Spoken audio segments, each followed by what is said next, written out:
केन्दुझर जिला बड़बिल थाना अंतर्गत रुंगटा कंपानी अधिकारी माड़ घटना पुलिस 4 जन को गिरफ करने सह गोटे टेम्पो और मारणास्त्र को जबत करिछि। तेबे गिरफ होइथिबा दुर्बृत्त माने बड़बिल एनएसी हाटिंग अंचलर ऋषि तरुआ, चंदन सिंह एवं अन्य 2 जन नाबालक थिबा बड़बिल थाना अधिकारी सूचना दैछन्ति। सूचनायोग्य जे किछि दिन पूर्व रुंगटा कंपानी अधिकारी शाश्वत कुमार हता रात्रिकालीन बस रे बड़बिल पुराना बस स्टैंड रे प्राय 3टा समय रे ओह्लाई रुंगटा कॉलोनी अभिमुखे जाउथिले। तेबे से होटल संगम निकट रे चली चली जाउथबा समय रे हठात एक टेम्पो रे 4 जन दुर्बृत्त आसी तांको उपरकू मरणांतक आक्रमण करी तांको निकटरू मोबाइल को छड़ाई नै जाइथिले।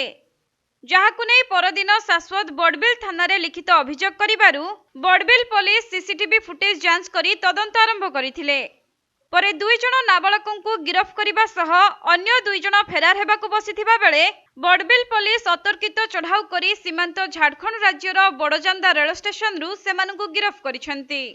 आउ सेमानक निकटरू 2टी छुरी जबत करिबा सह एक सिल्वर फाइबर और लूट करिथिबा मोबाइल फोन को मध्य जबत करिसेंती। एथि सहित मरणांतक आक्रमण समय रे व्यवहार करा जायथिबा टेम्पो को मध्य पुलिस जबत करिछि। तेणु एने 4 अभियुक्तों नाम रे मामला रुजु करी पुलिस सेमानंकु कोर्ट चालान करिथिबा जणा पड़िछि।